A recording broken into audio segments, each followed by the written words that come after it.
right, welcome to the morning edition of Talking Jets. Just a special little episode here on a Saturday, early, very early for me, early for you, and we will get started with that right after this. I would Well, regret hey. it if people look back at the first episode and you weren't on it. Yeah, well, I like that. It's called forward thinking. have one of the worst beats in the world. We do. Our beat is horrible. Connor could shove that article up his ass. And then I went to that game and I was like, this is the greatest team I've ever seen in my life. I'm a Jet fan. This is going to be the greatest run ever. Yeah. No, because if they take Aquanu, I'm not complaining. Joe Douglas is the king of keeping shit close to the vest. A 2, a 4, and a 6 for Darnold. Did the Jets really ruin Sam Darnold, or did Sam Darnold just suck all along and we were just trying to talk ourselves into it? And Hamilton is a player who can potentially make a very big impact. And suddenly here we are today, you can't get rid of it. Right, it's like a plague. Joe Douglas was hired because he's not those general managers. Okay, Luscious. Somebody is going to fall just like Elijah Moore did, just like Michael Carter did. You know, what would, if you had one sentence to say to Joe Douglas, what would you say? So you would say, you had me at hello, and then give him a big old wet one right on the smack.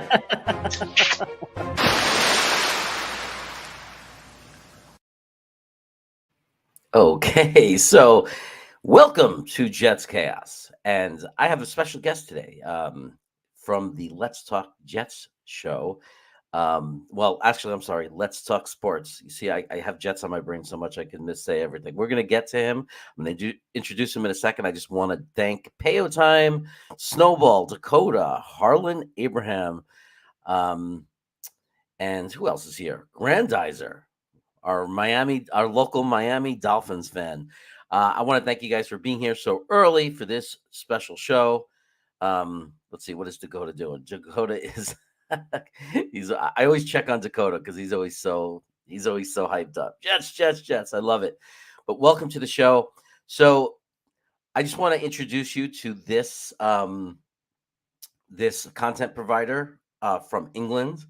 It's a channel, Let's Talk Sports, and his name is Dan. We're gonna just, I'm always interested when we have Jets fans across the pond, as they say, and just wanted to understand a little bit more about his channel, how he became a Jets fan, things like that. So let's bring him on. Warm welcome for Dan. Hey, how you doing, Dan? Yeah, hi Jeremy. Thanks for inviting me on today. Oh, you're very welcome. You're very welcome. So, anyway, what time is it there in the UK? Over here it's like 3:45 p.m. So yeah, mid-afternoon. Okay, most of the people here know that usually at that time I'm snacking. It's my pre-snack dinner. So just so you know, I eat about 10 meals a day. So just figure I'd share that with you. So so if you see in the comment section them calling me snacks, that's because I'm a snacks guy. But anyway, can you just give us an idea of, let's hear about your channel.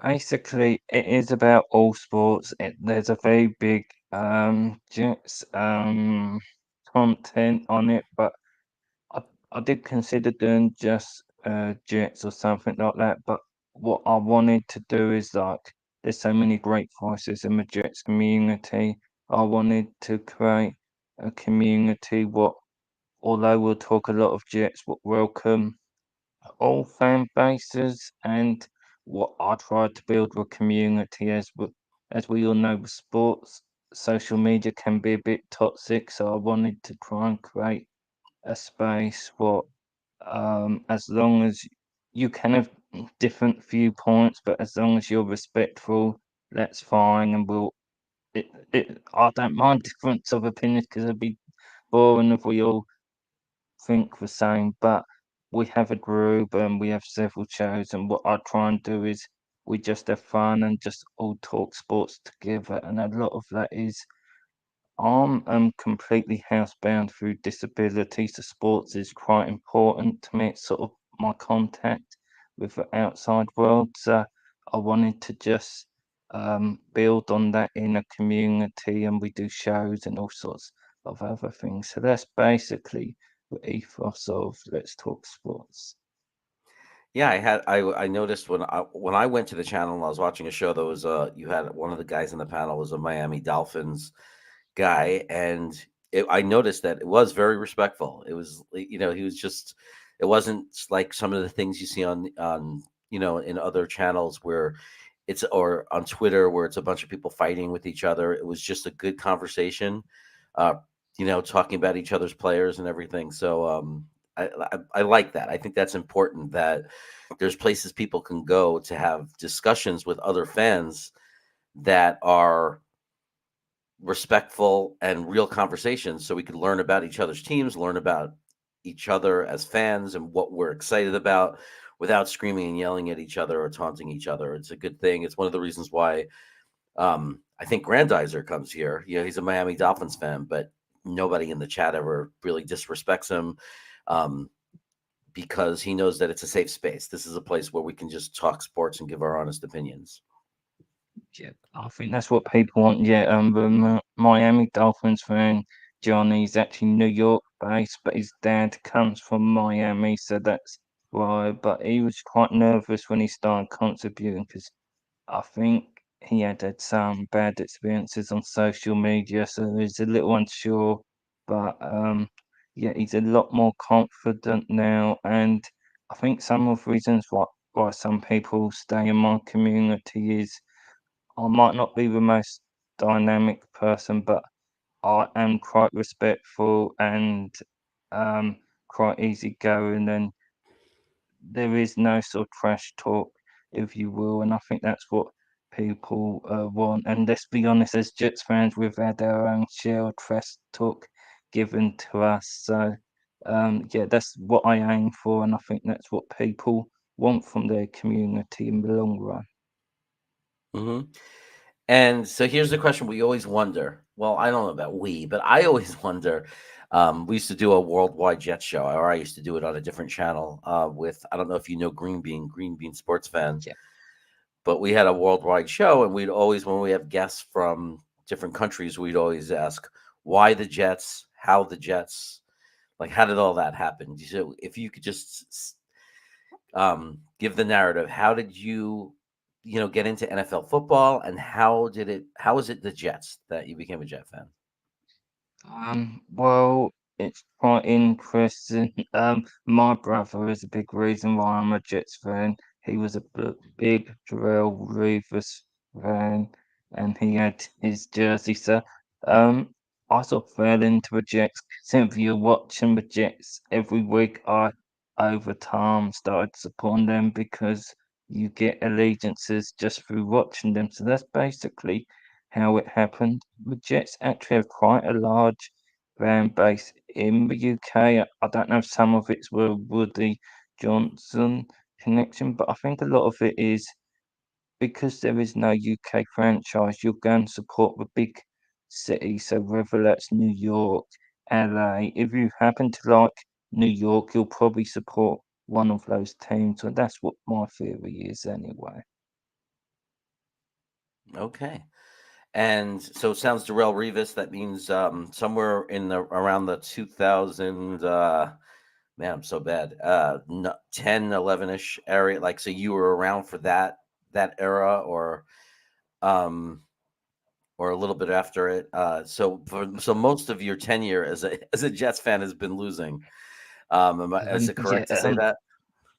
yeah, I missed out on the sort of playoff sort of and what you call the more successful thing. I started it was around then, but when I really got heavily into it was around the Todd Bowles era. Obviously, NFL still growing over here. So yeah, I think it's fair to say most of my fandom has been some of the worst years of Jets fandom for most of us. Okay. And Do you, so I imagine that Revis is that your favorite player as well, or is there a different Jet that stuck out to you that you became a big fan of? Um, well, to be honest, because I've got so heavily into it more recent years, obviously it's more of a current team, what I would consider, because whereas I love Revis, because it was sort of before my time. I respect what he's done, but I hadn't seen it, if that makes sense. A big player what I like in the current team is George Fenn, and I know that obviously most people like the skill players, but I've always liked what he embodies, team first and everything. So he's one of my more favourite players. Obviously, Quinn Williams would be up there as well, just because he comes across as such a likable and fun guy. I love that. I love that. Appreciating the guys in the trenches. Fant was probably one of the saviors last year. I can't imagine how bad of a beating Zach would have taken if he didn't step up, if he wasn't able to go to left tackle and fill in so well. We really could have been in trouble. So Fant's versatility, his ability to move over, the way he played, as rough as this season it was for us, it's hard to imagine how we would have survived last year if we didn't have him step up and play so well. Yeah, I agree. And um, I think it's going to be incredibly important this year. And the O line is important for every quarterback, but particularly Zach, because he just does like to improv a little bit. You need that O line to not break down, maybe even for a little longer, so he can do what he does. I think that's going to be incredibly important this year going forward. So I'm intrigued to see how this O line plays out, and I think if they stay healthy, I've got high hopes for them as an overall unit. Yeah, and I love that the acknowledgement of if they stay healthy because it's so important, And I think this year more than any other year, we talk about that. After what happened with Carl Lawson and Becton last year, I mean, we have a history of really bad injuries, like in the wrong time. That goes before your time as a fan. Like, what I'm talking about, like when Testaverde went down in 1998. The Jets were as favored as anyone to go to the Super Bowl, and then game one, he drops back for a pass. He's not even touched by a defender. He just falls down to the ground, holding his knee, out for the season. I mean, this is the kind of thing Jets fans have become accustomed to. So it's important when we think about upcoming seasons and people say, well, how do you think they'll do? Make predictions for how many games they'll win. It's almost impossible to do because we don't know who's going to get hurt, who's not going to get hurt. And I think the only way to prepare for that is to build a lot of depth. So if somebody does go down, you have somebody good to come in behind them. And I think that that's one way we definitely improve the team. What do you think? Do you think because we have, or do you believe or feel that our roster has become better to the extent where if we do have an injury, we have better players that can now step up and come in for them? I do. I think obviously there's certain positions we could do with a little more depth, but I do see how we've drafted, say, Sauce Gardner. Should we trade away a Hall or someone like that? Look, we know as Jets fans how many injuries we can get, so you don't trade away depth. Because last year we was complaining about playing practice squad guys, and you've got to assume you'll get an injury or two in camp. So depth is incredibly important. It's with good teams, it's not just the stars what make them good teams. It's the depth they have and those mid or late round picks, what they develop, because that's ultimately maybe the difference between you winning, say, 5 games and 8 games. And it's going to be, I'm intrigued to see how some of these depth players play into the season. And look, we saw the guard position last year. I would argue our backup guard, who we picked up from the Eagles this year, will outside of their attacker, he would have obviously started over Van Rolton. So that's going to be important because I think he is a solid piece. If you look at his rating, I'm very happy and comfortable with him as our backup guard. Though I will say this, I do hope he doesn't see the field this year because that means we've got Tomlinson and Theo Tucker, and if they're both on the field, I think that's puts not just Sack in a good position, but our run game as well. I like that. So do you? So Ray is asking, why the media gives and the people give Salah a really hard time, especially in the different rankings. He's always ranked in the bottom tier when they talk about coaches. And I think Ray's asking about, he doesn't call the plays. It's the way he responds to his defensive offensive coordinator. I'm going to just take it a step further. I'm going to say, I don't know how they can rank Salah as a coach. I think that last year was just they're implementing a system. They don't have the right pieces. We knew they didn't have the right pieces. And I know from just watching what we call soccer and your version of football out there, that when a new manager comes in, you don't always get that instant success, especially when they change and they bring in a new system. That's like, you have to give them time to build the team and fill the pieces. So to me, I ignore what people say about Salah because I don't think it means anything. Like, I don't think there's any way to judge him so far based on as far as wins and losses, because last year was the first phase of a rebuild. I think it's really going to be, what happens this year? Do we take a step forward? And I think we could also just look at the fact that in a year, we haven't been embarrassed. We have a coach that knows how to represent himself. The players like him. There's been no major locker room issues. I mean, that's a rarity for the Jets. Usually there's things going on that are very embarrassing for us. How do you feel about Robert Saleh? I've confidence in him. I like the appointment of him, and I do agree with you. I never felt, even at the beginning of this year, it was going to be almost a give me year where he needs to settle in.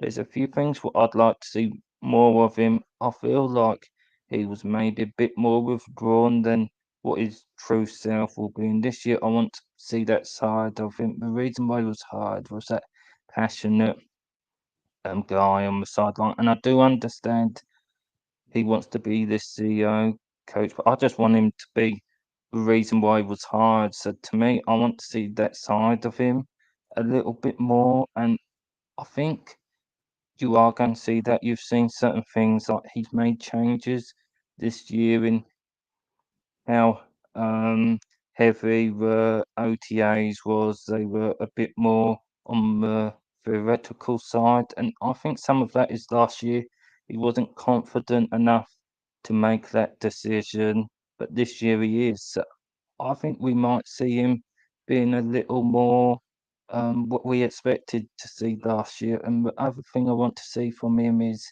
everyone speaks about it being Sack's second year, and he was rookie last year. Well, so was Robert Saleh, and I want to see little things like the clock management, see him step up his game to the next level, and I think he will. And this defense, I do agree with your um, person in your community who commented. I think this defense isn't quite what his blueprint, but it's probably 80% of what he envisions this defense to be going forward. Now they've got the pass rush, what he wanted so much, and we've got some of the corners what are more what he wants them to be. So I think it's going to be a little more of what his end game defense, what he wants it to be. Yeah, no, I agree. I think that there's a lot of things that I think that'll help the defense. I think one of the things that's going to help the defense is obviously a better offense. So if we have less 1, 2, 3 and outs, less turnovers, which was starting to happen at the end of the year, we're going to see the defense just benefit from that. But also we have so many new faces on defense. And that's what I mean by putting the right pieces in, like getting their kind of guys that are going to fit the system really well, like Whitehead and Reed, and getting Lawson back, who's supposed to be such an important piece, and drafting JJ and Sauce Gardner. I think we're going to see a very different team. I know a lot of people are worried about linebacker. I happen to think Quincy Williams will be much better now that he has a full season to learn the system, because he had no training camp with the team last year. He was kind of picked up at the last second. What do you think about that? I agree with him actually. I love Quincy Williams. He played hard all the time, and that's very in that. I think that plays well with the fan base.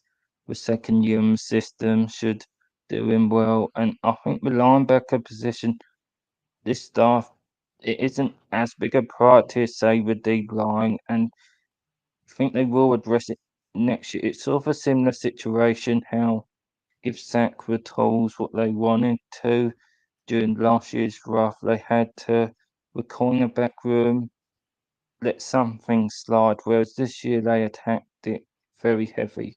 Next year you'll probably see that from the linebacker room. My hunch is so it's just a case of you can't address everything in a draft and free agency period, and they've got some guys are comfortable with having upside, and if they don't develop, then they'll address that during next year's draft. Is my hunch. Yeah. Yeah, definitely. And there's only so much you can address in an offseason anyway. Like, everybody was so mad last year when we didn't do anything at tight end, but then look what we did this year. It's like there's an approach. They have a plan. And I agree. If Sherwood doesn't come back and he's not effective, and they're weak at linebacker, and that's what hurts them this year and restricts them from being a great team, then next year the focus will definitely be linebacker, just like we saw this year them address certain areas of the team where they didn't address last preseason and offseason, because you can only add so many players each year. Like, there's only so much money and cap space, and only so many draft picks. Yeah, I agree. Yeah. So before we get going, because I know that Frankie from Flatbush is going to start his Coffee with Frankie show pretty soon. Your thoughts on Zach Wilson? Do you believe he's going to be the franchise quarterback we're hoping he can be? Like, forget about, I'm not asking, do you think he's going to be an elite superstar? Do you believe Zach Wilson's going to be our franchise quarterback? Is he going to be is he the answer for the next 10 years? Or do you think he's going to disappoint? We're going to end up looking for a new quarterback within the next 2 years. I think I've seen enough glimpses that I think he could well be at least a franchise quarterback. Now, it's going to be very important. We saw touches towards the end of the season where that interception ratio come down, and that's what you want to see. But as Jack, my co-host to my Jet show, says, now we need to see something a little bit different from him when the season starts, because we both say they dialed it back so much to sort of bring that ratio down that he didn't have to play hero ball like he was for early part of the season, but now he's got all the toys.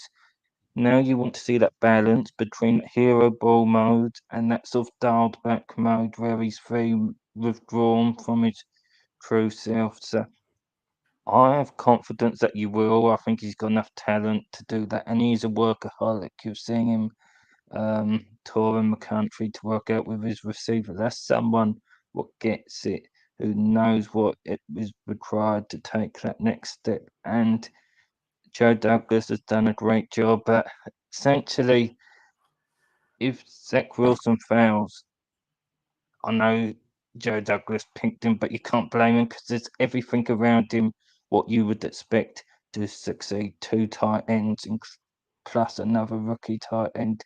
The receiver core, if Corey Davis is your third receiver, that's a good place to be. And the running games added to the O-line. So I think he will be a success. I'm not going to sit here and say it's guaranteed because none of us know, but I think he has the talent to succeed. It's just if he has it essentially the dream is to take that next step, to be the guy, if you will. And I think he's done the hard work this off season, so I'm fairly confident that he is going to be a success going forward. Well, that's good to hear. I like it when people believe in Zach. A lot of people in this show know that I'm a very big Zach fan. I have a lot of very, very high hopes for him. I think that, and I agree. I look for the flashes. It was the same thing when I was watching Josh Allen for the Bills. I know his numbers didn't look good the first 2 years, but I remember from his rookie year that there were flashes. I remember watching highlights where I was like, oh boy, they may have gotten the best quarterback out of that draft. And I remember thinking that. And I remember the same thing with Lamar Jackson very early on. I saw those flashes, and I saw the same thing with Zach this last season. I saw the flashes, like the game against Tennessee, where in like his fourth NFL game, he was already directing traffic under pressure, reading the field in the moment, off script, and I think it's just a key. You could see they were working on him inside the pocket. They, when they give him the proper amount of time in the pocket, he already showed that he can do it when they give him an appropriate amount of time. A lot of his struggles was there was just no pass protection. And I think when all those things, when all those things are fixed, and if he has better pass protection and he's more comfortable in the system, I think you're going to see his accuracy come back, because that doesn't change from college to the NFL. Accuracy is accuracy. And he has a few seasons of college football, at least 2 full seasons of tape that shows he's an accurate quarterback. Yep, I agree. And I think that's one of the things what attracted them to him, not just that playmaking ability with accuracy. I think they looked for what they didn't have in Sam, and I think that was the starting point, and that adding the rest to his game. And we'll see how this year plays out. I think he's got the right guy. Coleman plays for him, and Mike LaFleur, and we'll see how this year plays out. Okay. Now, look, I know you have to go. So, let's give one last promotion for your channel. Where can people find you? Anything that you want to say to anybody who watches this video to support your channel? So we're pretty much on anything you can imagine. YouTube, Twitter, we have a Facebook group, and we're soon going to have our own channel on Roku. So should anyone want to come in, talk sports, please check us out. We have any sport you could imagine covered on the channel, and we would like to touch base with you, and anyone that does check us out, we thank you for your support. All right, and thank you so much for being on the channel. I definitely would love to come on to your show eventually. I like that big panel you had of fans from other teams. I always have a good time on that. I'm looking forward for that opportunity, and I hope you have a great rest of your Saturday. Okay, and you, Jeremy, thanks again for inviting me on. You're very welcome. So everybody, go give some support, show some love for Let's Talk Sports. And I think because Frankie's not on, we will go to we'll stay on a little bit longer. I saw you had some questions directly for me, so I can answer those. If you guys want to hang out a little bit longer, we can hang out a little bit longer, because we're not stepping on Frankie's toes. He's away for the holiday. I'm glad he gave himself some time off. He deserves it. He's one of the busiest guys on YouTube for sure. John Hepburn, how you doing? Good to see you. Harlan, I appreciate the support. Getting people to hit the like button is definitely important. And thanks for letting me know that Frankie wasn't on today. But Jet Orange had some comments. Quincy is overhyped. Hope to be adequate. Yeah, look, he's one of those guys that had great plays, but also made a lot of mistakes and missed assignments, right? So he's one of those guys who can go either way. He's one of these guys that could end up being a backup. He's one of these guys who could be adequate, or he could be very, very good.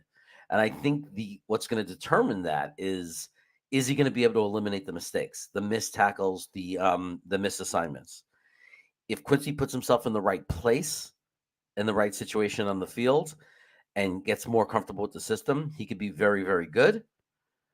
If he continues to miss tackles and and misread plays, then yes, he's going to be limited to what he can do and how much he can impact the team. So I think the jury is still out on him. I'm not 100% sure. I'm not going to sit there and say one thing or another about him.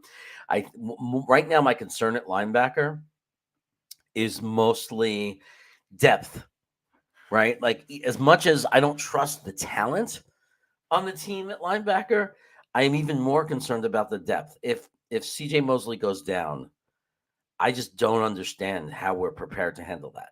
That's like my biggest concern. Like, what are we going to do if CJ Mosley goes down? Who's really going to come in and fill his shoes? Especially when you saw how difficult it was. So anyway, Mark Reese, I was glad he was able to stop by. He's probably gone by now, but I'm going to get to see him hopefully at the opener. So yeah, I think that linebacker's the bit, is a concern, but I do think the biggest concern is a swing tackle, like a backup at swing tackle. We need to have some depth there. If either Fant or Becton go down, get hurt, or not ready to play, both of them coming off surgeries, we're in trouble. We're in trouble on the offensive line, and it all starts there. And then number 2 is concern at linebacker. Those are our 2 places of concern. My prediction, Zach throws for 4,000 yards joining Namath. I think it's very possible, especially with 17 games. If he breaks 4,000 yards, I'd love for him to do it within 16. And we're going to be people are going to be thinking that way for a while. I'm sure that it happened in baseball too. This annoying stigma of when they expanded the season, so records don't count, or do they count? Do you, how do you track it? So for a while, people are going to look at stuff like that. If he gets to 4,000 yards in game 17, people are going to say, yeah, but Namath did it in this many games. It'd be nice if Zach got to a point where he was doing it in 14 games. If he was like it would be, that's the dream, right? The dream is we got ourselves a quarterback that's so special that he's just blowing it away. He's killing it. He's crushing it. He's getting, we're far from that. And I don't know if we're ever going to call games that way, but you never know. We might be a team that we never ask him to be a guy that throws for 350, 400 yards because we're running the ball too much, and we're so successful and so balanced as an offense, he doesn't put up those stats. So I would love for him to break 4,000, but more importantly than anything, I would love for him to get his completion percentage to 68 to 70% one day. It doesn't have to be next year that he goes all the way to the high 60s. I mean, 65 would be okay, would be a great, amazing step forward for him. Can you imagine, though, or envision what if he was to get, hit the 68 to 70% range in completion percentage, what difference that would make for our team?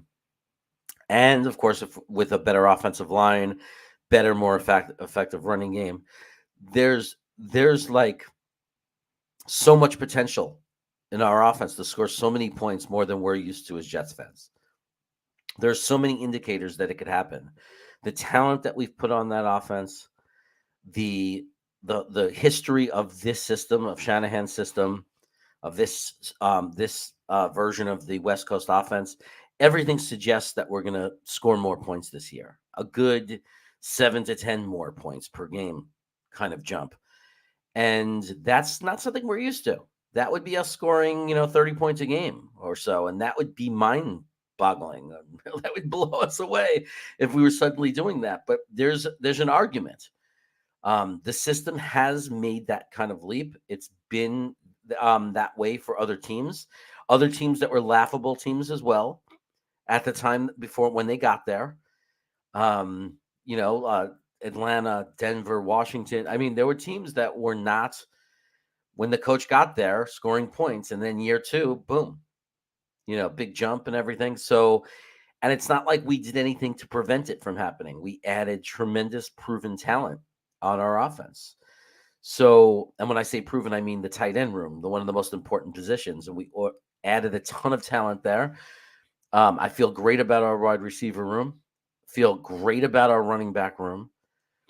if we're healthy, that's the big key on our offensive line. If we're healthy, we have the offensive line that is good as any in the league. I mean, like that's up there in the league, top 10. There's no reason why we shouldn't be. If all 5 of our guys come in healthy and play most of the year, we should be in really good shape.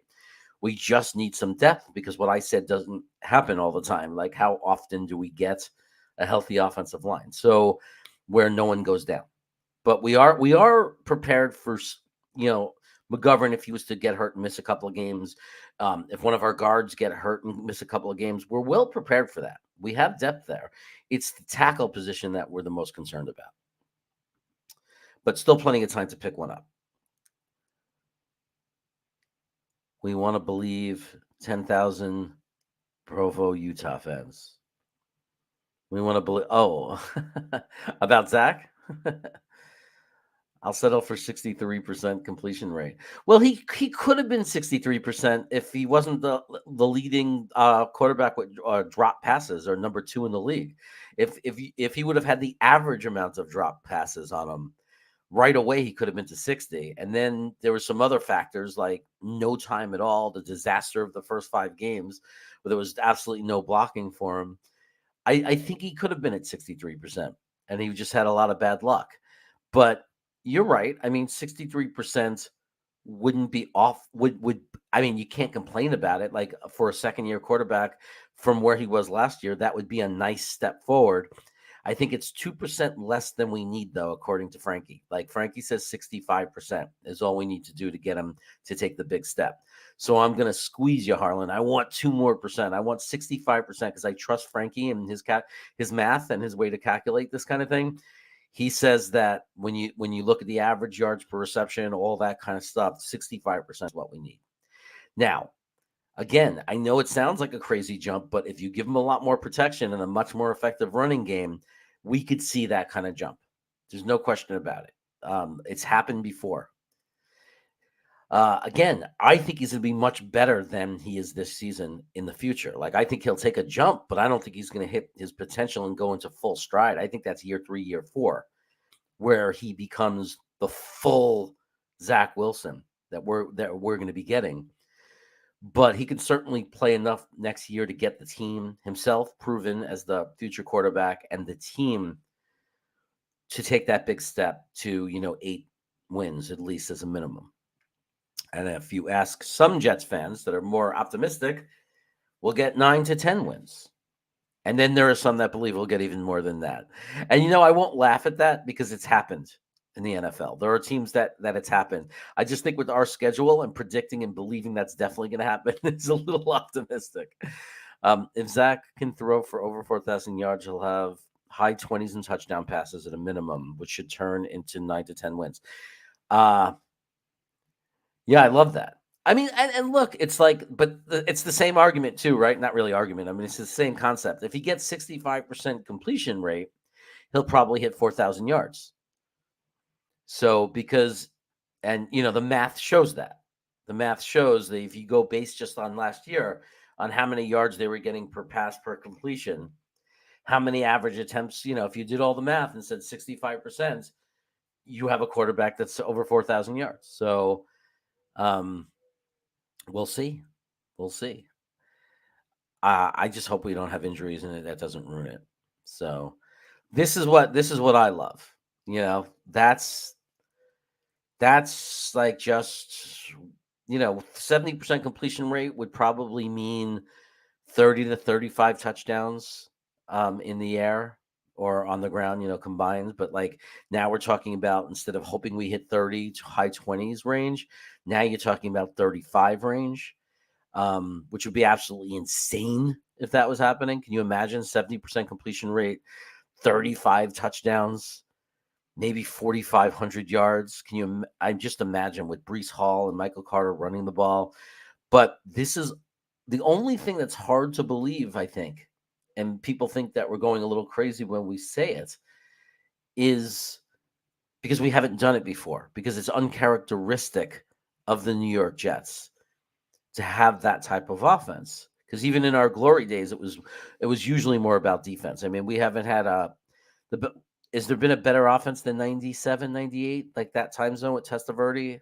Trying to think if we were good offensively. 2015, we put a lot of points up, but you never really believed it as much. That was never like a long-term thing. That was always like a Band-Aid kind of thing. We brought in a bunch of guys. So, and Fitzpatrick was the quarterback. So you knew there was always a limitation. With Zach Wilson, I don't know that there's a limitation of how good we could be and how many points we could score. Like the ceiling hasn't been just like found yet. We don't know where the ceiling is. So we're going to have to get used to the idea that we could potentially have a very, very, very special offense and put up a lot of points.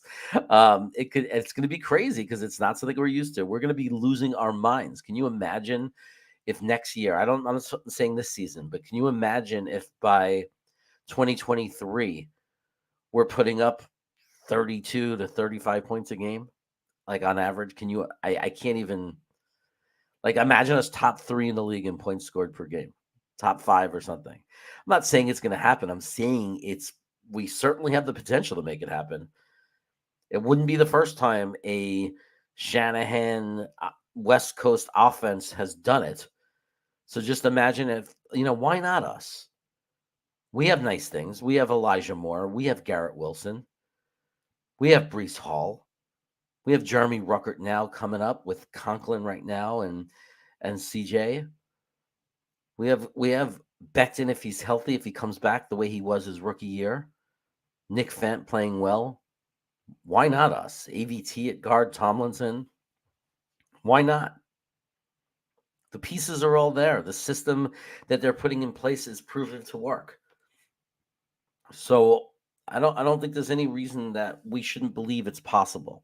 I don't think we should be overly confident or like running around screaming it's definitely going to happen. I hate that when people like we set ourselves up to be abused. When we go around to people saying, next year we're going to score 35 points a game, or we're going to be the best offense of the league within 2 years. Like, I hate that. Like, we don't have to go that crazy. I think we can. The potential is there. The possibility is there. There's no reason to say it's impossible, and we could hope for it. But how about just, if we're going to say anything, say we're heading in the right direction. We're going to score more points. We're excited about our team. We're excited about the system. We believe that if you're thinking that it's going to be the same old Jets and that we're not a team that's ever going to score points, you're stuck in the past. You're not paying attention. You're sleeping. And we're going to prove you wrong. And that's fine. And we'll keep we could be one of the top scoring teams in the league to ourselves. We'll talk about it. But, don't run out there and yell and scream that to other people, because to me, that's like jinxing it. It's like when AVT and Becton gave themselves a nickname, the Smash Brothers, right? And then they played 8 plays together. It's like it's not good. Zach had a bowl game record of 100% completions. I watched it in his first year of college. That's right. I hate it when people say he was a one-year wonder. He was not a one-year wonder. Watch Zach's first game. You can find it on YouTube, against the University of Hawaii. He was 19 years old. The BYU had lost 5 games in a row. So they were on a 5-game losing streak. The University of Hawaii was like 6-2. They had like a 4-game winning streak, something like that. They were on a winning streak. We were on a losing streak. Zach Wilson comes in, freshman, 19 years old. And not just the way he played, watch the way the team played. Because he was like a firecracker. He lit a spark. And then he went to that bowl game, and he was amazing. And then his sophomore year, he got injured. He was hurt. And they rushed him back. Or he rushed himself back. And he wasn't horrible. He just lost that spark because he was injured. And they didn't know. It was like, is he going to come back? Is he going to be great again? And by that time, they started recruiting.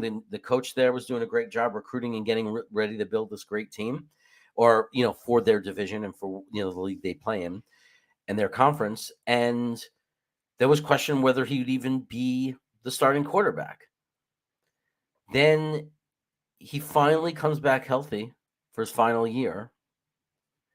He shakes all these different little injuries and all these bugs off. He gets his quarterback coach, who's still his quarterback coach. What is his name? Beck. He comes in and he just does and continues basically what you were going to see his rookie year. And he's amazing. And that's what happened. But he's not a one-year wonder. He was, right from the beginning, you could see how special he was. And when people say he's not accurate, watch his games in college. You don't just magically lose that. The difference is in college, he had time. I'll admit he had more time than average. Sometimes he had a lot of time. And he's never going to get that in the NFL. But we already seen the last 5 games of last year when he came back from injury. When he had a reasonable amount of time for an NFL quarterback to expect, reasonable expectation, he was fine. He was absolutely fine as a quarterback. So he doesn't need all day. He just needs more than 1.7 seconds, as every quarterback in the league. Watch Patrick Mahomes against Tampa Bay in the Super Bowl. How did he look to you? That's what happens when a quarterback is running for their life the whole game. That's what happens when their offensive line doesn't show up for them. So don't blame Zach Wilson. Zach Wilson, when he had time, did fine. He made his mistakes. There's only, I'm preaching to the choir because there's only one person that comes in here, and he's not here right now, that really, truly doesn't believe that Zach Wilson will step up and be better. Johnny Murahiel. So if we have all of the pieces now, why can't we make the playoffs this year? Well, I don't think that we can't. Here are the things that I think could stop us. I think the number one thing is injuries, because we don't have the full depth in every room yet. So that's one. My second reason that I think that this same team that will make the playoffs next, the year after, 2 years from now, I'm hopeful will compete for a Super Bowl. Pretty much the nucleus, the same team. The thing that I think, why can't they make the playoffs this year? Because they're young. Because they haven't reached their potential yet. Like, so many of them are going to be so much better years 3, 4 of their career than they are now year 1, year 2 of their career, right? So whoever Sauce Gardner is this year, think of how much better he's going to be year 3. Whoever AVT was last year, think of how much better he'll be this year, but then he will be year 3. Think of Garrett Wilson, year 2 versus year 1, year 3 versus year 1. Think of now Elijah Moore, sophomore year, but imagine him his third year. How good he's going to be. Zach Wilson will take a step, but quarterbacks usually don't hit their prime year 2. Typically, he'll take his step, but then there's still 3, 4 years, to gain experience. I don't think that we can't make the playoffs. I just think that it's it's asking a lot. It's asking for a really big jump. Because even winning 8 games, to double your amount of wins, like to win 8 or 9 games, especially with the schedule we have, is a pretty great accomplishment. To come in, last year, Saleh comes in, they go 4-13. He doubles their win production from 2 to 4 wins at least. But putting in a new system, it's finding the right pieces. It was a mess. It was ugly at times. We weren't even competitive. If we flip that and win 8, 9 games and we're competitive in every game, that's a great jump forward. We're on the right track. So the only thing I could say is the pieces might be there, but the pieces might not be ready yet. And I say might not. Garrett Wilson might jump in and be like a Jamal Chase and be, full speed ahead. Amazing from year 1. Elijah Moore might just explode. Zach Wilson could have a Patrick Mahomes type second year, right? Like, he can come in and just be like, we don't know. He could be a ticking time bomb. Zach Wilson might come in and be ridiculously good. There's a chance. Because we've seen it happen to other quarterbacks. There's a chance. So it's not impossible for them to make the playoffs. There is no why can't we? We can. We can be a playoff team. It's just, do we expect it? Is it likely? How unlikely? I don't know, but you're going to love this, Johnny. I'm going on a retreat with my staff in late July to Lake Tahoe. And for people who don't know, half of Tahoe, a lot of South Lake Tahoe is right by the state line of Nevada and California. So when you go to Tahoe, there are casinos and there's legal gambling on the Nevada state line as far as a sports book. There are sports books where you can bet on things just like you're in Vegas. And I am telling you right now, and I will take a picture of my ticket and show you, this lunatic, if getting the tattoo and permanently scarring myself with my new logo for the Jets Chaos channel, which will eventually pop up in the corner instead of that bald guy. If I'm willing to do that, then why not put $100 on the Jets to win the Super Bowl? So I'm going to put $100 on the Jets to win the Super Bowl. So how's that for faith? Okay, I'm not expecting to win, but I'm going to do it. I'm going to do it just to show you guys how committed I am. Anyway, Harlan, man, you're awesome because we have a lot of new players in the system. Yeah, that's one of the reasons. And they're young. Don't forget how young they are. Don't forget how young they are. Mims didn't have a good second season. I think he's the exception, though, because there are a lot of reasons for that. Like Elijah Moore is very different than Mims. Elijah Moore's been working his ass off. He has a very different approach than Mims, and hopefully he won't get food poisoning. Elijah Moore has a year of experience under this system now. So I would imagine that it's going to be very different. I think that Mims is the exception. You know, it's funny because Saleh keeps saying second-year players, as if they all have bad years. But I think if you look at statistics, for the most part, players overwhelmingly get better their second year. And their third year, my God. Compare, but like look at, what's his face? The guy who was a Pittsburgh Steeler that went nuts. Antonio Brown. Look at his numbers throughout his career. Look what happens from his rookie year to his second year to his third year to his fourth year. Look at his numbers. That's more typical for players.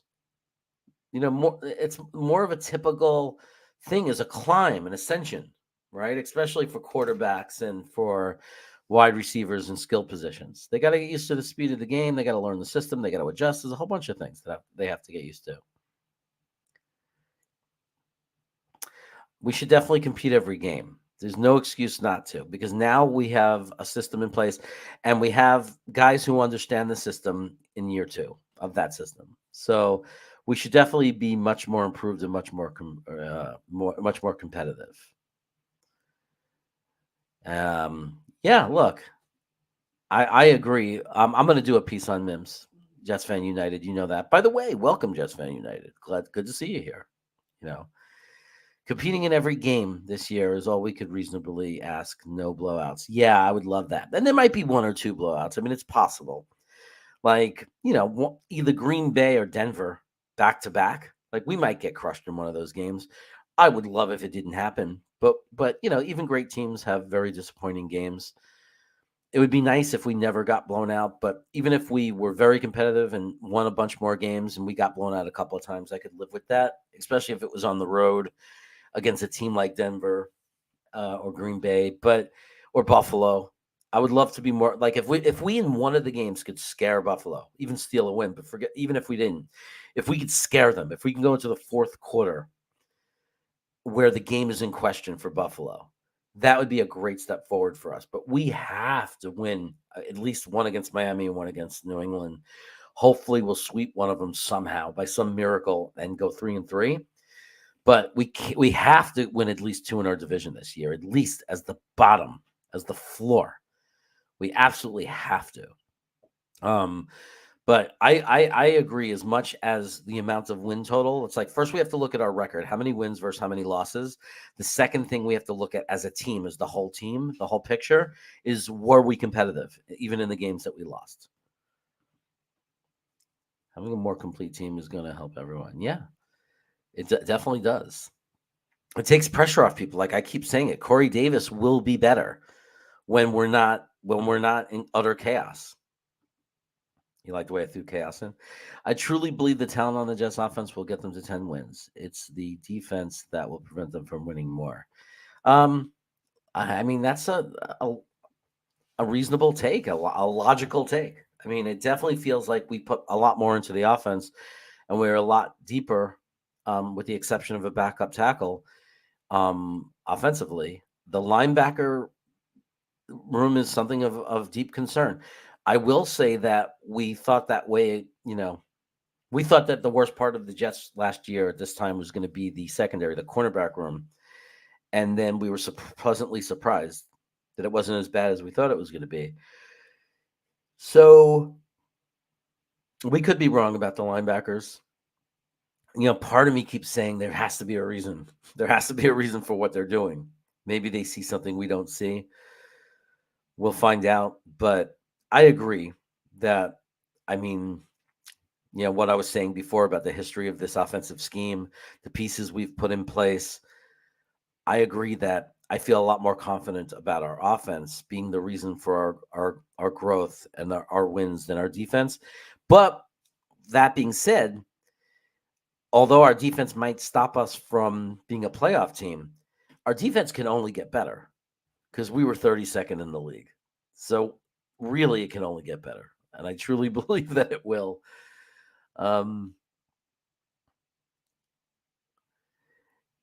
If you're talking about Mims, he didn't do better his second year because he got sick. And it was a new system that he obviously didn't adapt to very quickly. I think that now that he has a full offseason of being healthy, and he's put on a lot of muscle, but he's also practicing a lot and got together with Zach, and he's really probably more focused in practicing this system as a wide receiver, he has a chance to be better. Look, worst case scenario, we say goodbye and we missed on a pick. It happens. The average case scenario is maybe he's not a top 3. Maybe he's never going to replace Corey Davis when his contract expires as the guy.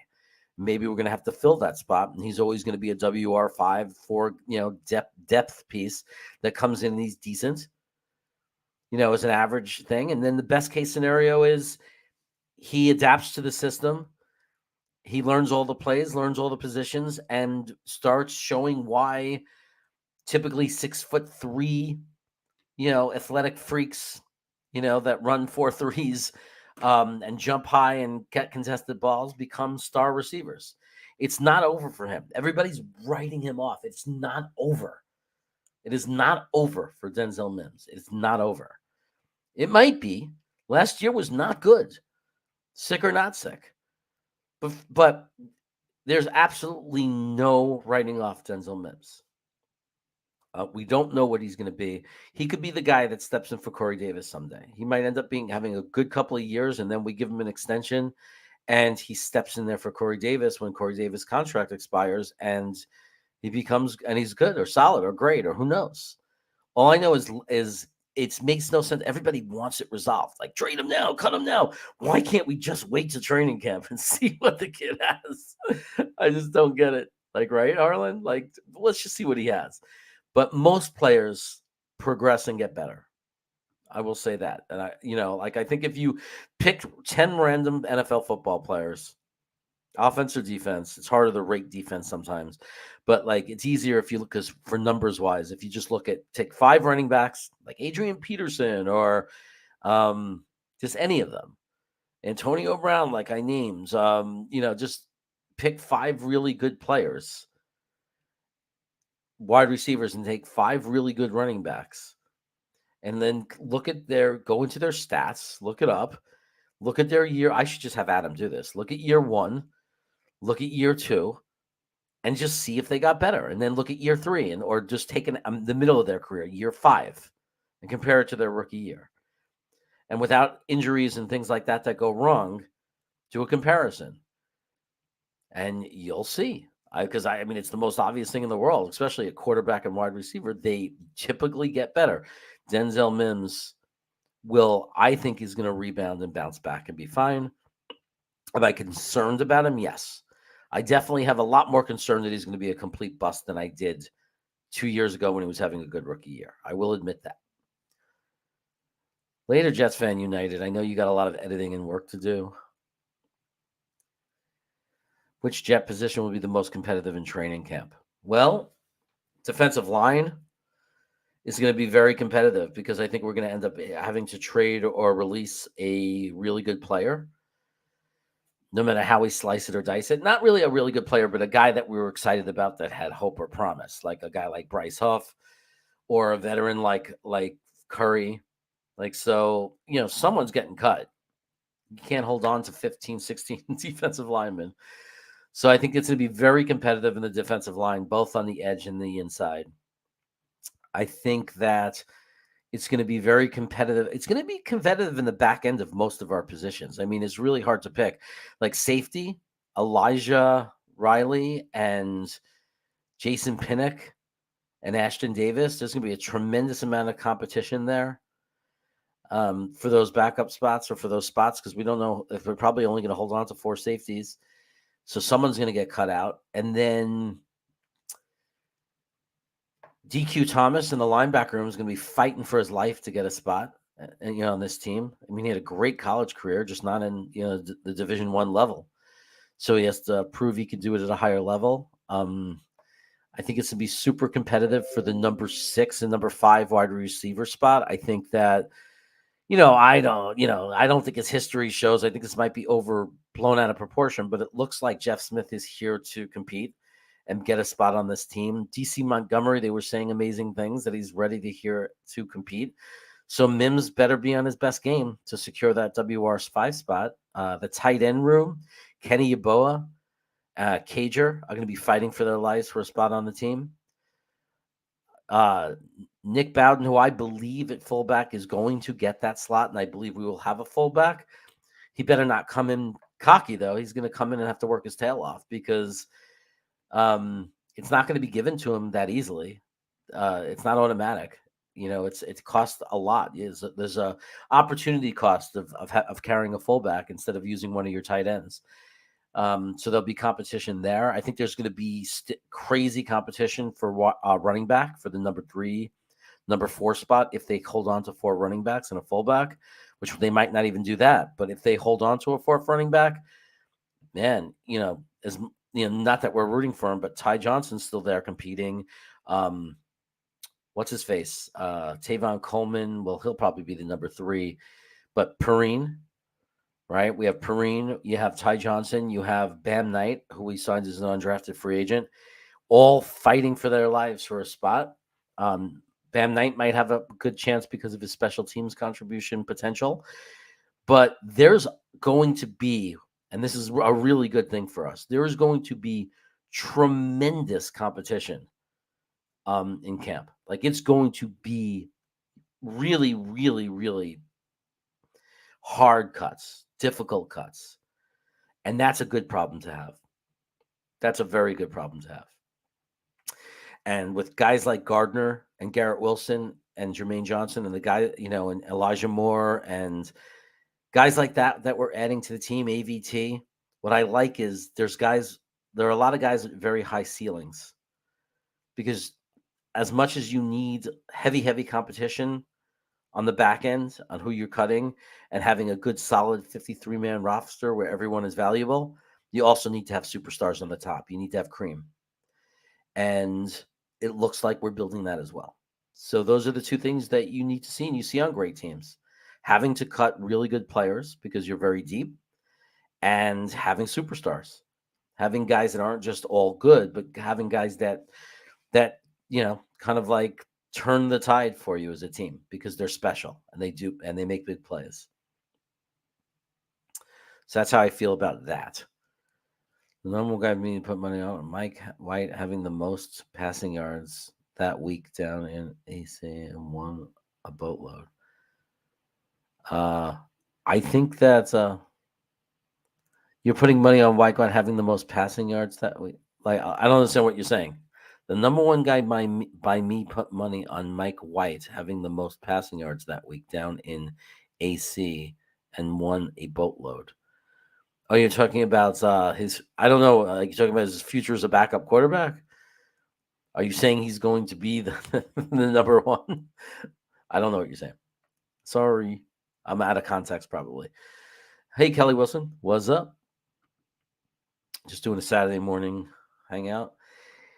Hey, Hey, Jeremy, getting real close to 1,000 subs, man. Congrats on the grind. Thanks, man. I appreciate that. I am getting close. It's been a little crazy and hard to really measure appropriately. I think somebody attacked my account with bots, which you'd think is a good thing. Isn't that great? Like, I went from like 675 to like 900 and then down to 700 and up to 850 and down to 700 and up to 9. But what I'm noticing is whether it's bots or not, the floor of my channel is getting higher, and the ceiling is getting higher. So now it goes all the way up to 920, and it only goes down to 850 instead of 700. So I think that's because we're mixing in real growth with this bot thing that's messing with my channel.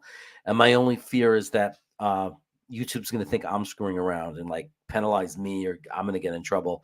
But I wish whoever's messing with my account would stop. But there seems to be some bot attack. Although I would say the last 8 days of growth is because of Jets Fan United. He went nuts. He got me into a Twitter group. He's got me into these promotional things. And the growth hasn't been like every 20 minutes I get a sub, where you could tell it's bots, like literally a program. It's been a little less and slower and more unpredictable. So I actually think it's real. But I appreciate all of you that have subbed. If you haven't subbed, I appreciate it if you would. If you have any extra accounts, sub with those accounts, because I do really want to hit 1,000. I'm really excited about that. It helps the algorithm. I think my videos will do better. Really not in this for the money. I don't care about the monetization.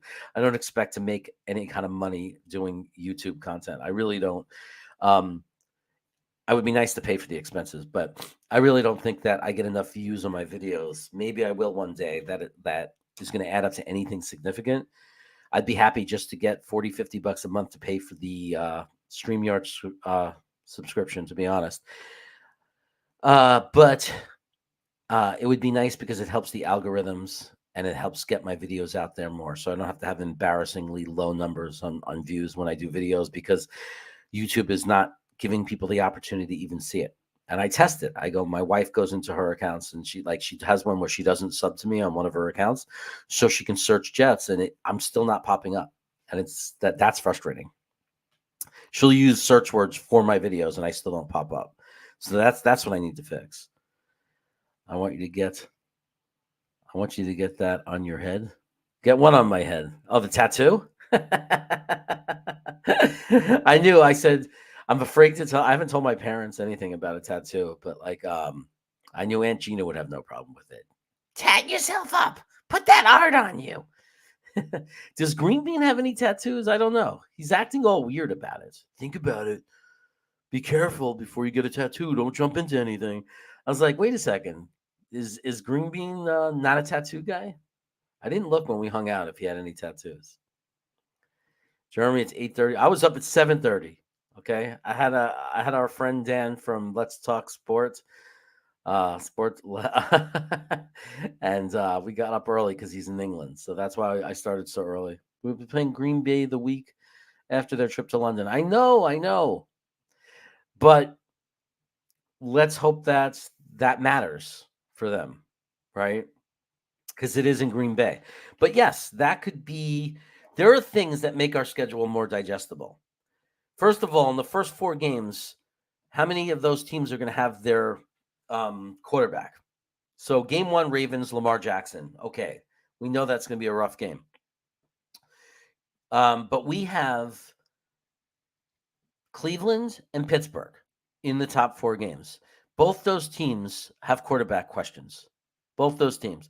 If our edge is pressuring the quarterback, if our edge is as good as we think it could be, and we are raising havoc in the trenches and creating tons of pressure and making it difficult for the quarterback, can't you see Cleveland with, what's his name, Jacob Brissett, and Pittsburgh with Trubisky having an issue? And I'm not saying that these are bad quarterbacks. I'm not saying that they're jokes. I'm not saying it's going to be easy. But it's not Ben Roethlisberger. It's not Baker Mayfield or Deshaun Watson. Like, it's a step down. They got to get used to their teams. I think it's a slight rebuild year for Pittsburgh. They've got issues. They got to rebuild their offensive line still. They still need some help there. They're getting a new quarterback adjusted. You know, a rebuild for the Steelers doesn't mean they're going to win 3 games. Rebuild for the Steelers mean they could still win 8 or 9 games. That's the way the Steelers are. But they're not unbeatable. They are not. And if we take the step forward and we start becoming the team we want to be, we have to be able to win games like that, or at least be competitive. It can't be, oh, we have no chance, we're going to be 0-4. Like, if we're saying that, something's wrong. We have to get to a level where we at least believe we can win games like that. And then we're fortunate in that if we're going to go to Green Bay, there's no better time to go than the week they come back from their London trip. So it doesn't mean we're going to win, though. But maybe it gives us maybe it keeps us in the game. Maybe it affects them a little bit. You know, hey, we've played well against Green Bay in our past. I remember the last time we played Aaron Rodgers, maybe not the very last time, but I remember a time that we played Aaron Rodgers where we held him to like 9 points or something. I think we can beat Buffalo passing team. More worried about the Patriots running team. Yeah, beating Buffalo is going to be really hard, man. They're where we're trying to go. You know, they're in that zone of ready to win a Super Bowl. Like, this is the win now years for Buffalo. I don't know how long it's going to last for them because Josh Allen's really good, but usually then you start to get affected by the salary cap. So, that's the way the league is now. So you have these cycles, and I'm not saying that you have to become horrible. It's not like you fall off the mountain, but you definitely run into these challenges where you have these years where now you're just a playoff team, but not a Super Bowl favorite. Well, Buffalo is not in that zone of just being a playoff team. They're in the peak of their rebuild. They're right in that sweet spot. Right in that sweet spot where this is it. They have enough young players that are contributing and that are still on rookie contracts that they haven't lost to for salary and cap reasons. They're right in that sweet spot, and it's going to be hard. But can we beat them? Of course we can. Jacksonville beat them last year. So, let's remember. Any given Sunday, we beat Tennessee and Cincinnati last year, so we should always remember that. There's never a rule, and it's never written in stone. That's why they played the game, as they say. So it's not impossible that we steal one from Buffalo, not at all. It's also not impossible that they blow us out. So we got to, they're really good. They're really good. I hope that in 23 I hope next year, this season, we close the gap. And then in 23, we really can, that we're a real threat to them. And not just steal a game as a major upset, but actually beat them because we're just simply as talented as they are. And the way that this team is growing, at the speed it's growing, and what JD is doing, it's possible. It's definitely possible. Angina's here, man. Of course Angina's here. She wouldn't miss me. This team is so loaded. Can't wait. I know. I can't wait to see I can't wait to be good finally. I can't wait to put up points, to score touchdowns. It's like how many games last year where we just weren't scoring. We in Green Bay were sitting there in Jet Nation covering the game, doing these watch parties where it would just be nothing. It would just be sitting there like not putting up touchdowns. It was painful. And we would be so appreciative of every touchdown, like so happy. So can you imagine if we're actually scoring, in the high 20s per game? Well, actually, at least we'll have fun. We'll have moments where we're cheering and screaming and doing our chant.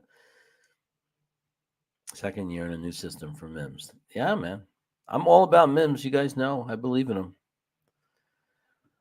I want to see what he can do, too. Considering how much cap is going, I'm looking for some... Yeah, oh no, dude, I definitely agree 100% that we're going to finish out Corey Davis's contract. I'm not saying replace Corey before his contract ends. Corey Davis has this year and next year at a bargain. $12.5 million is a bargain.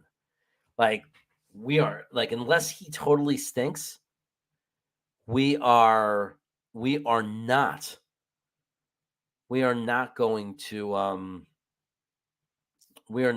to get rid of Corey Davis.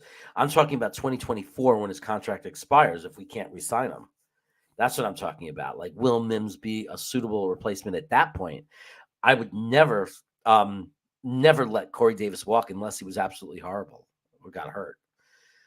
We're definitely going to take that team option year 3. He's, what's happened in the wide receiver market. Joe Douglas is a genius to have Corey Davis at $12.5 million. Frankie Flash showed he's a great blocker. Yeah, Mims is a great blocker. that's what he did most of the time. And he's a team guy. He blocks his tail off and he celebrates with the team when they score. He's not bitter. He's not acting like like he's not screaming on the sideline and complaining he's not getting the ball. I'm telling you, like, his attitude is fine. There's nothing wrong with Mim's attitude.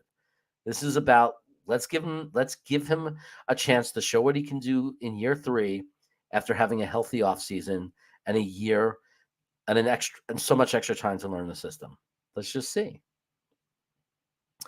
Yeah, no, I get it, man. I get it. I understand. 3-year deal. He's only in year 2. We got him locked up for the next 2 seasons, and we got him locked up at a great price.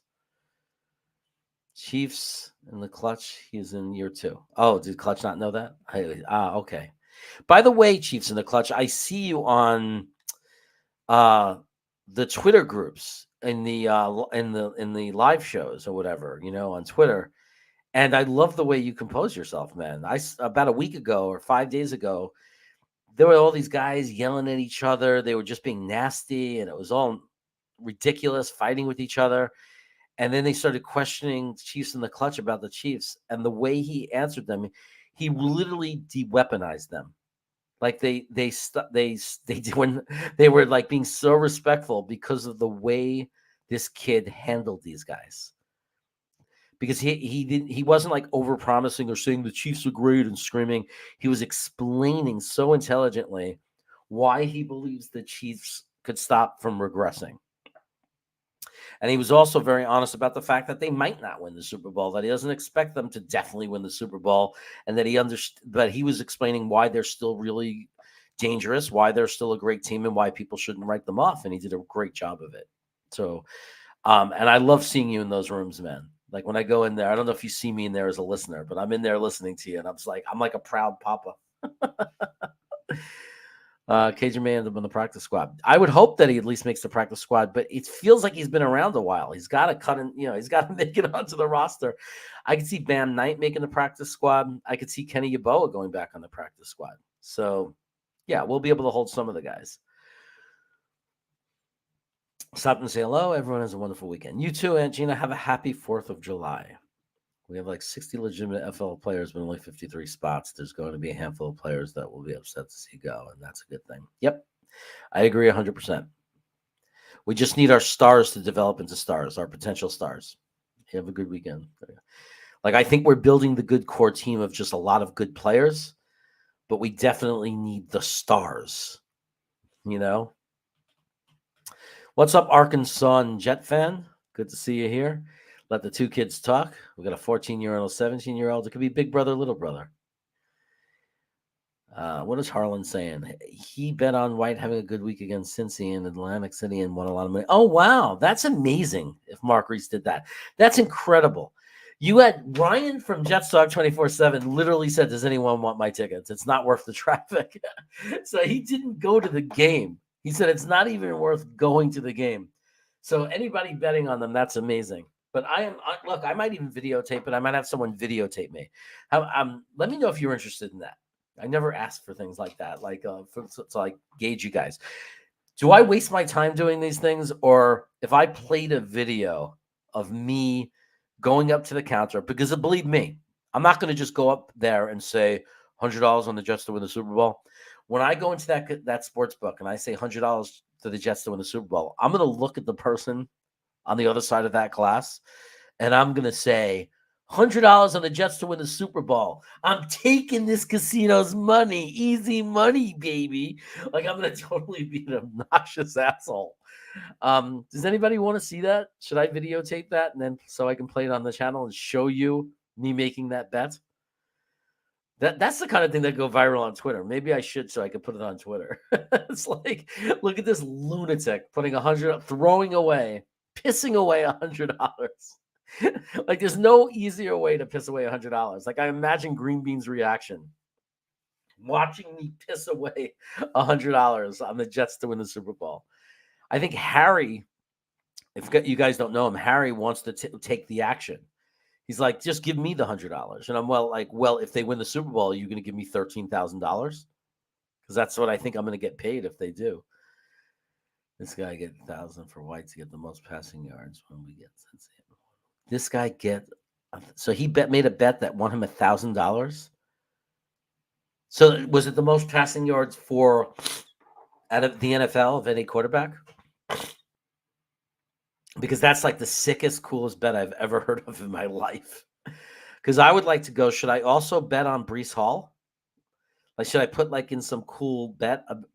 Can you do that? Or is there a way to bet that Breece Hall will lead the NFL in rushing week 1? Because that would be a fun bet. Maybe there's like really steep odds or something. He didn't win 200K. What are you talking about? There's no way he won 200K. There's no way he won 200K. Did he really? Because he didn't tell me that. Like, did he really? No, there's no way he won 200K. There's no way. The odds weren't like. The odds would have had to been like how much? No, 200. Like if they were 200 to 1 and you bet $100, that would be $20,000. He would have had to bet $1,000 at 100 to 1 odds, right? He would have had to bet like $2,000 if he won 200K at 100 to 1 odds. I don't know. He has to explain it to me. He didn't win no 200K. Maybe he won 2K. 200K. Come on, man. It's a down payment for a house. Jeremy should get a tattoo of Zach Wilson holding a Lombardi trophy. I'm not going to get any people or faces. I'm scared of that because, especially in today's world, that's all I need is to get Zach Wilson on my arm, and then he's a bust, or worse than that, he does something. Like Zach Wilson named in the group rape case. Like, you know what I mean? Like, I am not putting a person on my arm unless they're already dead. So there's no chance that something's going to come out that's going to make me have to get it removed. You know what I mean? Like, maybe I'll put John Lennon on my arm. I think it's safe. I think John Lennon would be safe. Nothing's going to come out now about John Lennon that would make me regret having him as a tattoo. But I'm not into people. I was thinking of a Lombardi trophy if the Jets win the Super Bowl, or when the Jets, let me be confident, when the Jets win the Super Bowl, I'm thinking of a Lombardi trophy under the Jets Chaos logo and with the year. And then if they win multiple Super Bowls, keep adding the years and go down my arm with the years. So then it would be Jets Chaos, a Lombardi trophy with the years that they win the Super Bowl. Like, that would be cool, I think. Let me know. Every time you talk about Green Bean, I think of Green Day. Amazing branding for a brand. Yeah. Green Day. I love that band. Well, at least I love some of their songs. Sapeo. Who's this? The Steelers defense is tough, though. Yes, the Steelers defense is tough. I'm not saying any of these games are going to be easy. I'm not saying they're going to be easy. I'm saying they're winnable. I'm saying they're winnable. We are going to have to run the ball very well against the Steelers. I do not want Zach Wilson stuck dropping back in the pocket every play. Not with that freak of a freaking rusher coming at him. Not with Watt coming at him. Checking out my morning stream because he's my friend. Payo time, my friend. Thank you for being my friend. All the AFC North games are winnable. Didn't think this team was less talented. Yeah, we did beat Cincinnati last year and everything. I just think they're gonna come back for a revenge game. But yeah, I think that's why I think we're gonna go 2-2 because they're all beatable. I think we're gonna compete with all, or we can. We have the ability to compete with all 4 teams. I don't know who we're gonna lose to, who we're gonna win. They're all tough games, very tough games. But I think it's very possible we come back 2-2. Like it would not shock me at all.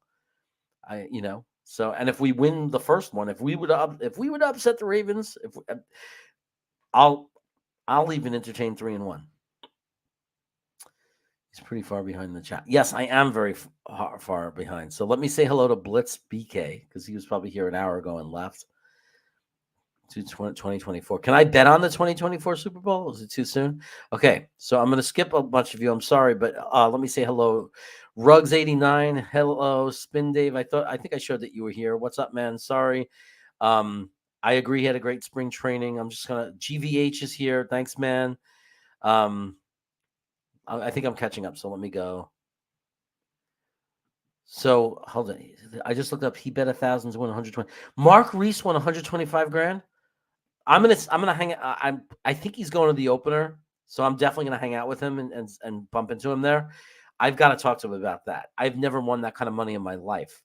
I mean, I know the government and the state probably took a ton of it away from him, but my God, that's absolutely insane.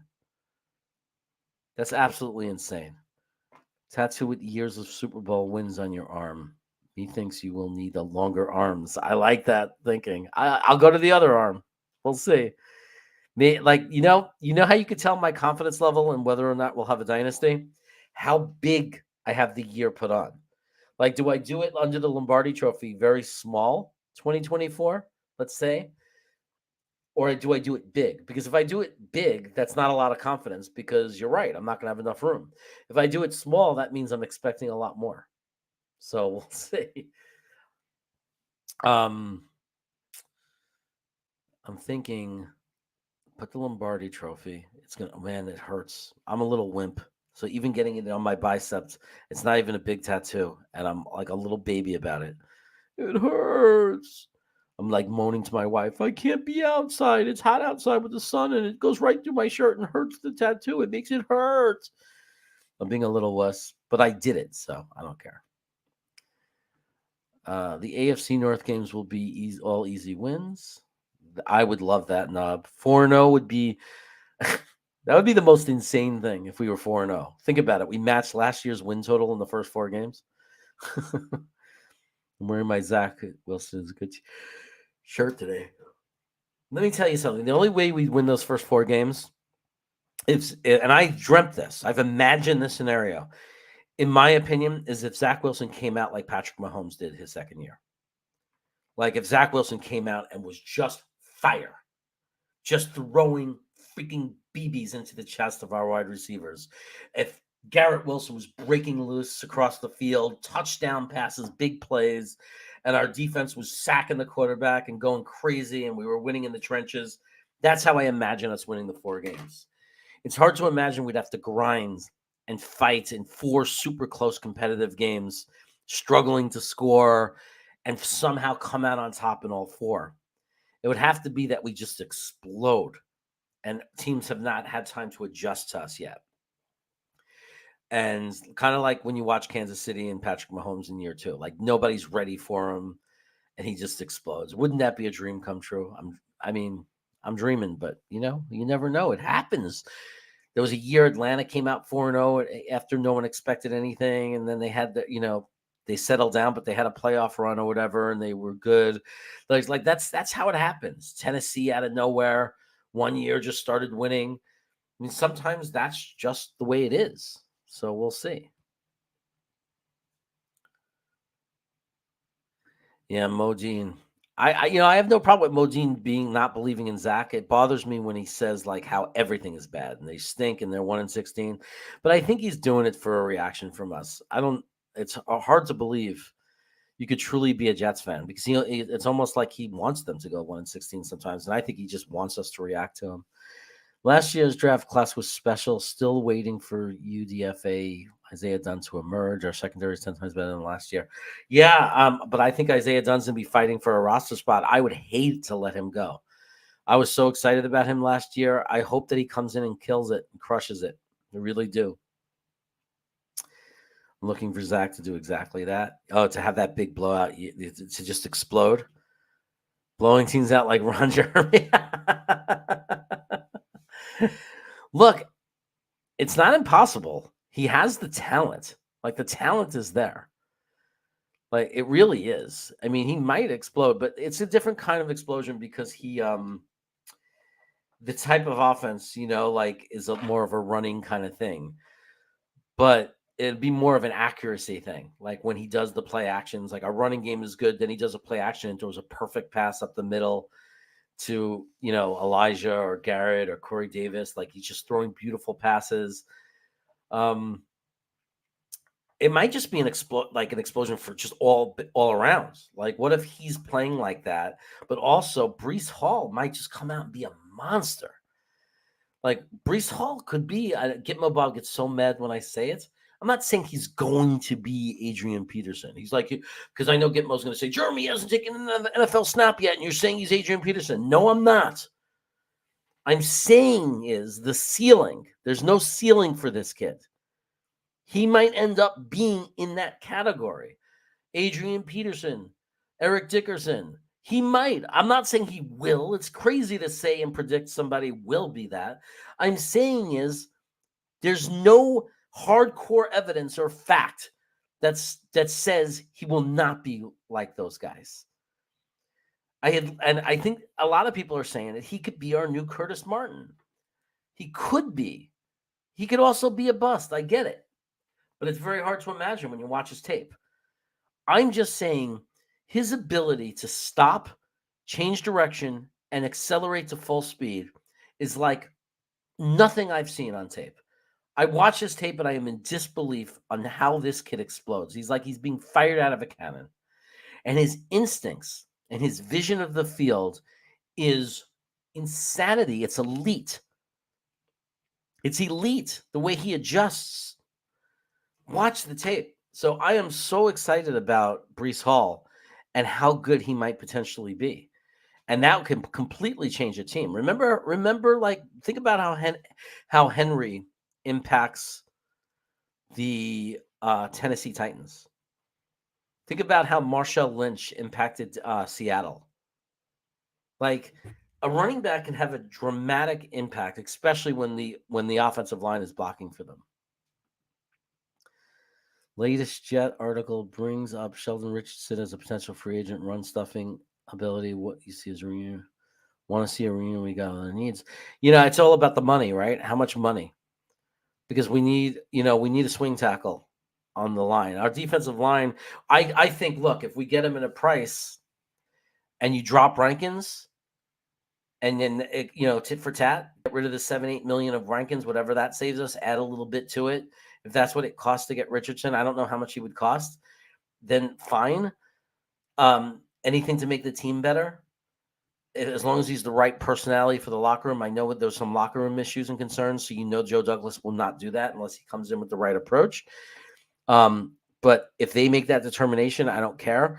But as long as they don't prioritize that over offensive line, we need a swing tackle in the worst way, in my opinion. We really, really need a swing tackle. And even linebacker, I put in above that. But if the guy comes, then he comes. Like, if we get Sheldon Richardson, I'm not going to complain as long as we don't, do anything crazy to get him.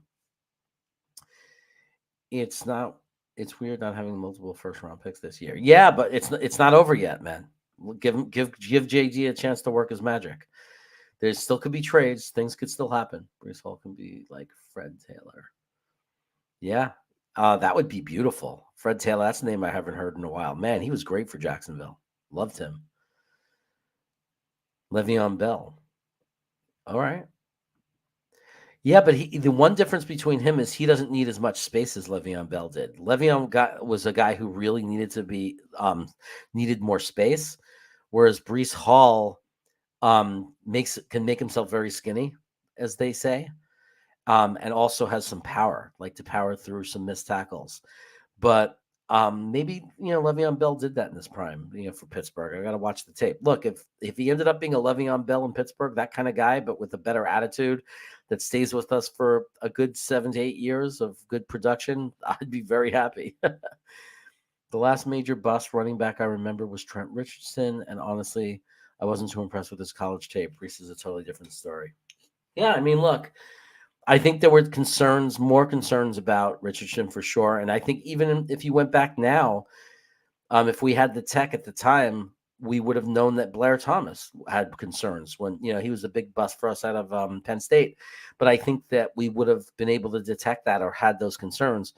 The way we look at tape nowadays, look at Luke Grant, what he says from he points it out on the tape.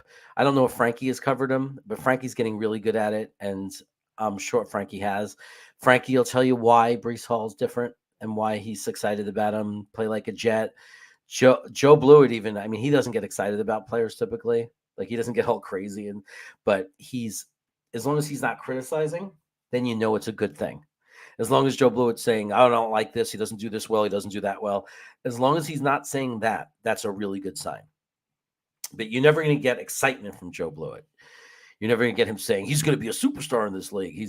You will just get, he's good at this, he's good at this, he's good at this. I'm concerned about this. I haven't heard anything negative from any of those guys. So that's a good sign because they're doing the work, man. They're putting the work in. I watch the highlights, right? And I watch games sometimes. Like, so I'll watch one of the games he was in to see not just the highlights, but what about when he looks bad? What about when he doesn't have a big game? But it's hard to find one where he doesn't have a good game because it seems like every game Breece Hall had some kind of breakout run or multiple runs where you're like mouth hung open, like, did I just see that? So that's the thing about Breece Hall. That's what, to have a touchdown streak of 20 plus games with a touchdown, that's consistency. That means you're a star. And the thing I love about Breece Hall also is when you watch those games, it doesn't matter who their competition is, even when they're playing really good teams and ranked teams. He always feels like you always feel like he's the best player on the field. Like it always feels that way. I love that when they have that feeling that they're the best player on the field at all times. The only thing that Breece that was a workhorse in college with some mileage on his wheels. Yeah, he has some mileage, but he also was very overly, healthy. So he hasn't taken those, anything that's going to wear down or dead scar tissue or any of that stuff that's going to like haunt him. Like right now he's coming relatively healthy. And he feels more like those traditional guys, those durable traditional guys like Tony Dorsett. Durability, like the old time running backs, the guys that can come in and play for a bunch of years and be good for a bunch of years. Like he's not like undersized or he doesn't have these attributes that are very concerning.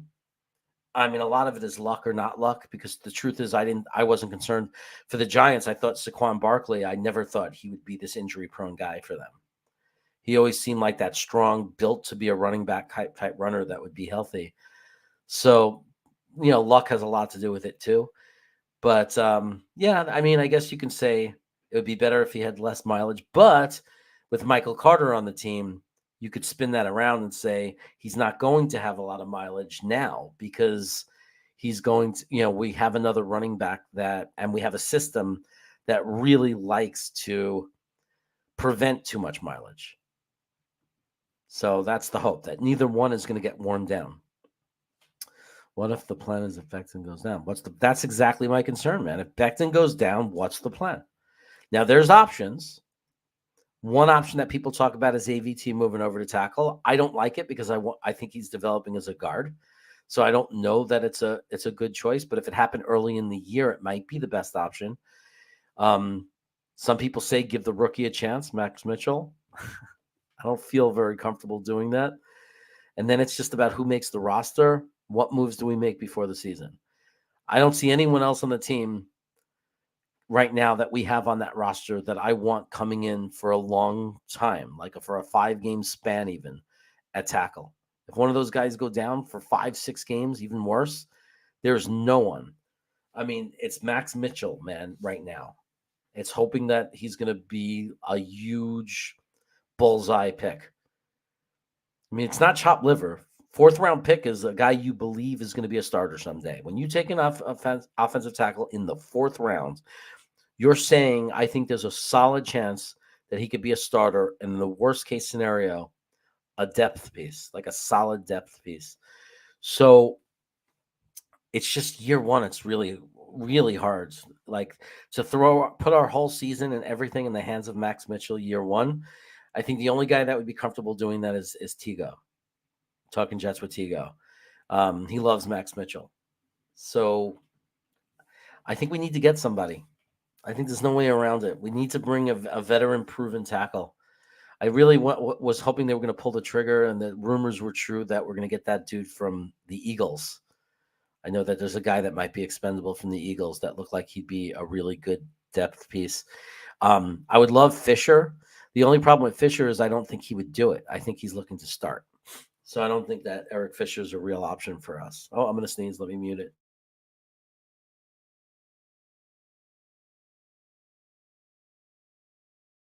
Sorry about that. Breece has a unique running style. Let's see. Oh, I almost lost it. Will Zach average above or below 200 per game? That's hard to predict. I'm gonna say over. When you say average, I think there'll be a lot of games, and it might not necessarily be bad games. That he might be under 200, but have very good games. 68% completion percentage, efficient, very good running game. Right. So, but I would hope he averages over 200.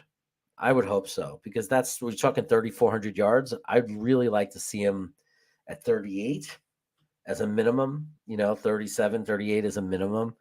So I'm going to take the over on that. But I do think there'll be games where he's under 200, but that's not necessarily a horrible thing.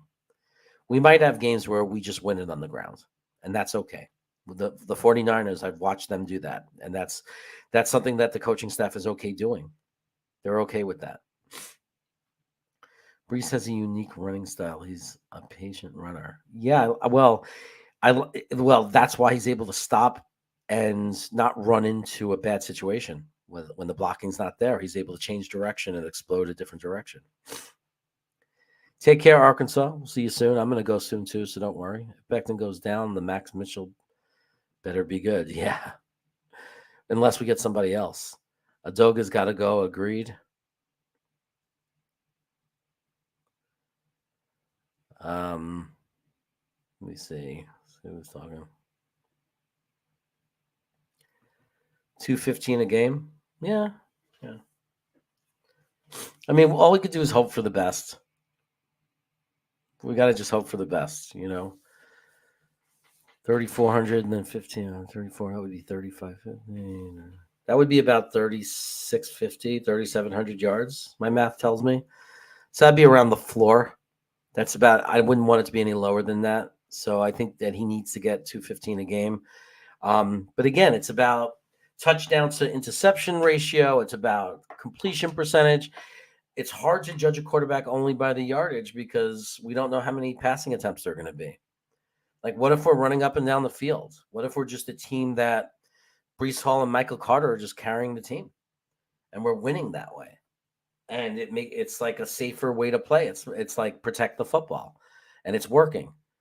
Then you might not see him, it might be that Zach just makes the clutch plays. Like he gets the first downs when he needs to on third down, but most of the plays are running plays. Like, we don't know. Oh, you're welcome. You're welcome. Thanks for joining.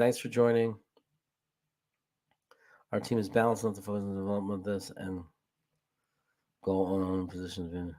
Yeah, that's what I'm hoping happens. Maybe we just want to do it the right way, and we're not going to just bring in hacks. And next year we'll focus on those positions, and then we're going to be really strong everywhere. He won't be a 45-yard in the style of offense. We're too run heavy.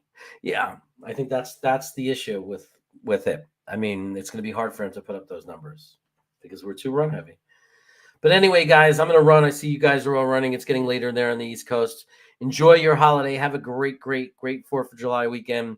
I don't even know if I'm going to come back on. We might come on again. I might be on Nick's channel tonight. Proud New York Jets fan. So if tonight, late night tonight, you are bored and you want some more Jets talk, check out Proud New York Jets fan. That is Nick Shine. He might be on. I might be with him a little bit. I'll drop in. But I might be done until Wednesday. I don't know. So if I don't see anybody, don't talk to you guys, don't see you guys, I will definitely see you then on the Wacky Wednesday show. Thanks for all your support. Again, have a great holiday. Happy birthday, America. Take care. And I was totally not prepared, but here we go. Don't not be Thibodeau. And here it comes. It's about to come in. Oh, my God. They didn't. They took Sauce Gardner. Oh, my God. They don't want an edge. Maybe he likes Jermaine Johnson at 10. Then we're not going to get a wide receiver? Garrett Wilson, wide receiver. Oh, my God. No edge. Who's sitting there? The Jets traded up. Are we taking JJ? Because I know Braden is in New Zealand saying, we should get 9, Mike. He's definitely saying that. JJ! We got Johnson! at 26! This is great! Yes! They took Roger McCreary. They didn't take Dean. We traded up. We can get the Kobe Dean. We can get the Kobe Dean. It really is. They took Breece Hall. They took Breece Hall. Wow. I mean, look, I love Breece Hall. But there's also Jeremy Ruckert, who I think is the best tight end in the class personally. They took Jeremy Ruckert. They took Jeremy Ruckert. Yes! We got a Jeremy. We got a Jeremy. Oh, and the Jets pick, and it's Max Mitchell, offensive tackle.